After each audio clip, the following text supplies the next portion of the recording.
Hey guys, Sean here.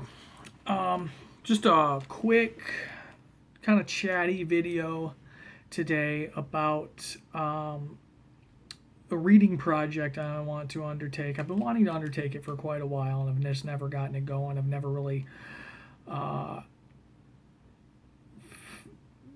of finalized how I wanted to do it, and now I'm not sure, and I even need to finalize how I want to do it. Before I even started book two, I had started making spreadsheets of winners of book awards.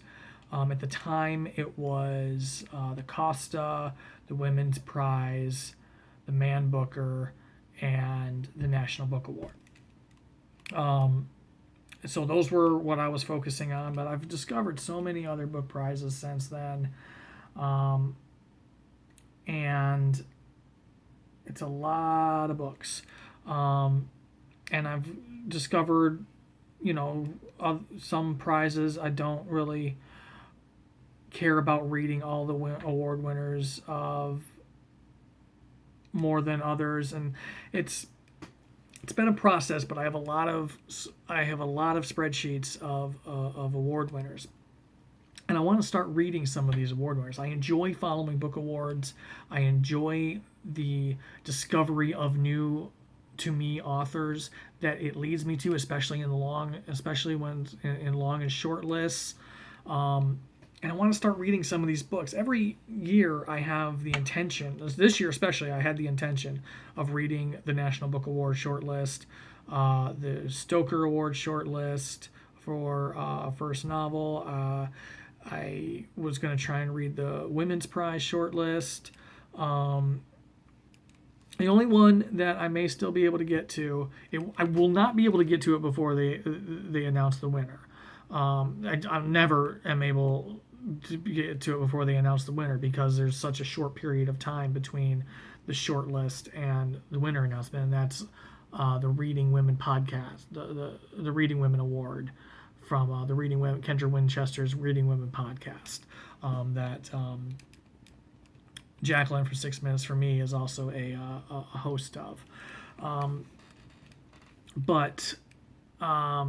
And their short list was recently announced, and I own 3 of the books and have read 1 already. So that one may be doable, not before they announce the winner, but I still may try and get through that short list. That was one of my goals this year, was to read that short list. And right now it's the only goal still achievable, basically. But it's still 5 more books that I have to read. Only one of them am I partially through, so it's still probably not going to happen before the end of the year. So anyway, I have some award lists I think I want to focus on. Not read them in any kind of order. I'll probably hop between the award. So really what I want to do is kind of throw out there the project, the awards I'm going to be focusing on, and just kind of do something to get me going on it, basically. So I'm going to focus on the National Book Award, probably awards since I have my spreadsheet filtered to, I was doing 2000, but then I bought the 1999 book, so I kind of expanded the spreadsheet up to include the 1999, but I own a lot of these from 1999 to 2020. I'm actually going to be starting the project with this year's National Book Award winner, Interior Chinatown, Charles Yu. So it's going to be, I'm going to probably focus on the National Book Award, the American Library Association Carnegie Medal for fiction. It's only been going since 2012, so it's not a super long list, and I've read one of them, The Underground Railroad by Colson Whitehead. The Center for Fiction First Novel Award. This has been going since 2006. I really like first novel lists, and I'm not sure when the winner of this gets announced. I think it's after the turn of the year that the winner of this gets announced. The short list is Indelicacy by Amina Kane, These Ghosts Are Family by Maisie Card, Temporary by Hilary Leichter, Luster by Raven Lalani, which I showed in my book haul. The Red Shirt by Corey Sobel, that was the only one I was having trouble finding. Shuggy Bane by Douglas Stewart, and How Much of These Hills is Gold by C. Pam Zhang. How Much of These Hills is Gold is also one of the shortlisted books for the Reading Women Award. Which I am 100 pages into that book. I was reading it earlier this year, and one of the books that I was reading, and just because of the way my reading has been, one of the books I just didn't end up continuing on with and finishing. It's really good. I was really enjoying it, but I do need to get back to it. Same with Shuggy Bane. I was reading that, and just it's been a slow go. Again, the writing is fantastic. It won the Man Booker this year. I just haven't gotten back to it. But anyway, so the National Book Award, the ALA Carnegie Medal, the Center for Fiction First Novel Prize, and the Pulitzer Prize, because I was going through those and I realized that from 2000 on, there's only 4 that I don't own or haven't read. I've read one, again, The Underground Railroad by Colson Whitehead, and then which I don't own, but I've read it. And then there's 4 that I don't own. And from 2000 to 2020, I own 15 of them. And of the 5 I don't own, I've read 1. So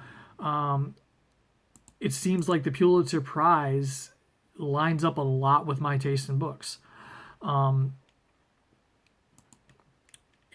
the other one I want to focus on reading from is the Faulkner Award.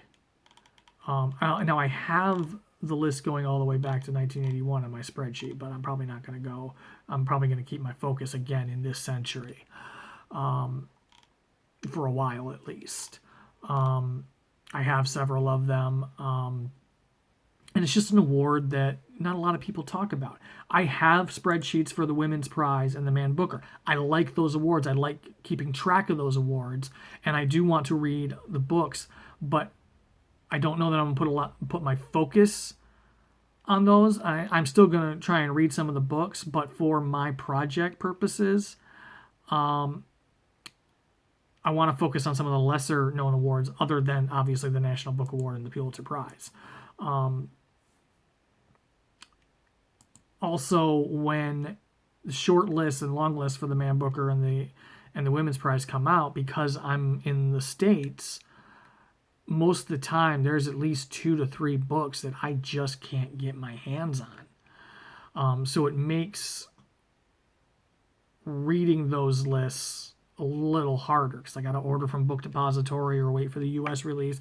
Oftentimes the U.S. release ends up being after the actual award announcement, and it makes it a little frustrating. So I do still want to read, especially the Women's Prize, most of those books. That started in 1996, and I may end up making that one of the ones I focus on. But since I discovered the Faulkner this year, a lot of these are books I don't ever hear talked about, and I want to give them a chance. So that's the fiction ones. I also have a spreadsheet of nonfiction awards that I've recently come across. So a few of them I've recently come across, and then there's the National Book Award and Pulitzer Prize categories for nonfiction. So the nonfiction prizes I want to focus on, again, is the American Library Association Carnegie Medal for nonfiction. the Cundill History Prize. I just learned about this on the History Shelves channel a few weeks ago. And I actually have, there's 3 finalists. The prize actually gets announced tomorrow as I'm recording this for 2020. And I have all 3 of the finalists. So obviously I'm not going to get 3 history books read before tomorrow, but I do want to read all 3 of them, and will already own the winner of that for this year, because I want to put some more focus on nonfiction, especially over the next year. It's going to be one of my reading goals, is to focus more on nonfiction. This is going to help me with that. If I always have an award winner that I want to read, or as if I'm always putting an award winner into my focus for a month. The National Book Award Fiction Prize. I've actually been listening on audio to The Dead Are Rising, The Life of Malcolm X, which was this year's winner. So I've kind of already been in process on that, but I started listening to that before it won. It's really good. It's really well done. It's just one of those that I got to be in the mood. I got to be in the mood for to listen to. The Pulitzer Prize for nonfiction has got some really interesting titles in it. So kind of since 2000 on that. And again, another award I just learned about on Olive at a Book Olive's channel. Kind of goes along with what I was talking about in my book haul, in my book haul video. If you saw that, my Bitto book haul video, Vlogmas Day 2, that I've been growing a fascination for, as I've been getting back into history, a fascination with Russian history, especially kind of with a focus. One, I want to understand Russia's history through the Tsars, the Romanovs, into the Lenin and Stalin era and the formation of the Soviet Union, how all that came about, and then of course the collapse of the Soviet Union, and then kind of the attempt to kind of go back to that a little bit with Putin these days. But there is the Pushkin House Prize, which is for Russian history and nonfiction. And I actually just got, well, it'll be in a book haul, but I got this year's winner, The Return of the Russian Leviathan, last week. But that has been since 2013.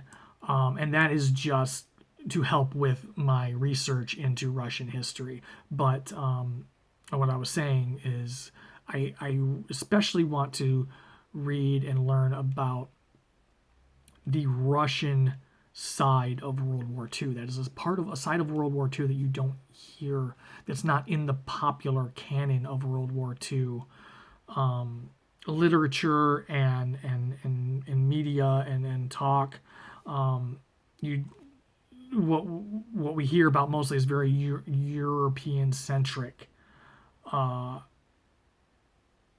World War II, and there's the whole Russian side of World War II as well. The war between the Russians and the Germans, and far more casualties on the Russian side of the war, and we just don't hear as much about it.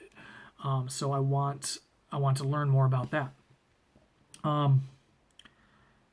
So yeah, but those are the nonfiction prizes I want to focus on.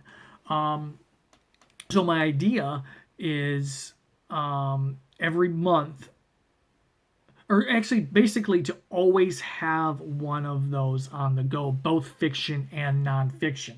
I finish the fiction one, I pick up another fiction one, and just always have one of them on the go, not necessarily one a month, but just always having one of those as part of the batch of books I'm currently reading. Whether it takes me 2 months to read that book because I'm reading so many books, or I end up getting 2 or 3 of them in a month, along with other books I'm reading, and then trying to read short lists for some of these awards throughout the year and stuff. But it's something I always intend to do and never get around to. And I think part of that has been, this year is its own animal, but before this year, the booktube kind of pressure to have a certain amount of books read in a month to talk about. And I like what other people are starting to do now.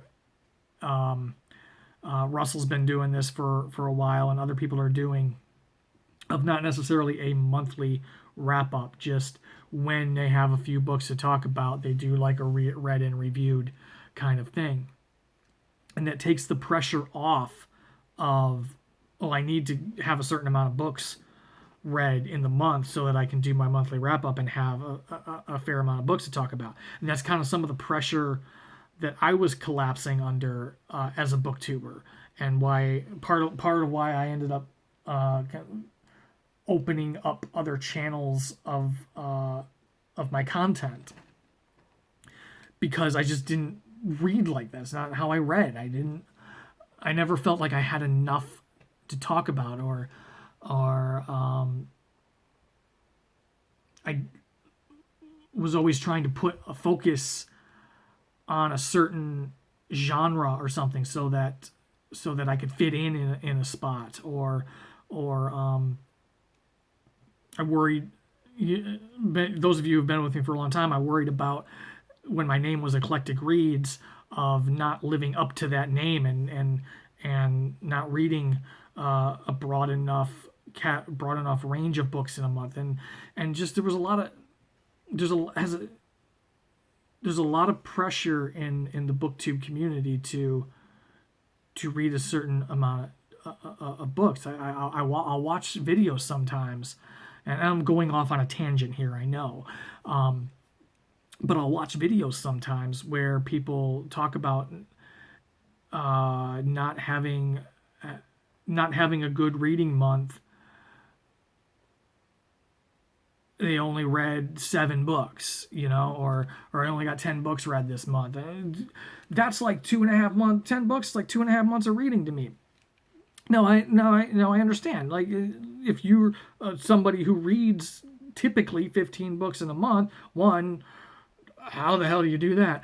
And two, yeah, I can understand how 7 or 10 books would feel low to you and feel like you're failing as a booktuber, not having the 15 books you normally have to talk about. But there also shouldn't be that kind of pressure. Reading is supposed to be enjoyable. And I'm not saying that those people do feel that pressure. I'm just coming as somebody who, even before I was a booktuber, typically read 25 to 30 books a month. And when I became a booktuber, I was upping my rate. I was trying to put more focus on my reading. So I eventually got up to maybe about 50 books a year. But some people who read like 100, 200, between 100 and 200 books a year, one, wow. And two, I don't even know where I'm going with that, so I'm just going to stop there. But anyway, it just, I'm not going to put, that was a long way of saying I'm not going to put the pressure on myself to make sure I read one fiction and one nonfiction award winner every month. When I get done with one, I'll pick up the next one and I'll talk about it when I've read it, and I'll have the series be award winners project or something. Anyway, that was a long off-topic ramble. But it kind of explains some of the booktuber pressure I was feeling even before this dumpster fire of a year affected my reading even further. But anyway, yeah. So anyway, let me know. I'm not and I'm not gonna cut out these little. I don't do editing like that. You get me mistakes and all. But let me know in the comments. One, what if you like to follow award winners? What if you like to follow book awards? What book awards do you follow? Also, let me know. I'm very willing to do like a series of going through these awards that I'm going to focus on and stating, the year and the book and talking about the books a little bit, so you can get an idea of the books that I'm going to be approaching. So let me know in the comments if that's something you're interested in seeing. I'm very willing to do that if that's something people want to see, and know what books are associated with what awards. Perfectly happy to do that. It'll help me with Vlogmas content. Anyway, that's it for this video. Thank you to all my subscribers. I appreciate every single one of you. If this is your first time watching one of my videos and you're interested in seeing more from me, if you're interested in seeing how I get on with my reading of award winners, hit the subscribe button, bell notification, best way to find out when I post new videos, and I will see you all in the next one.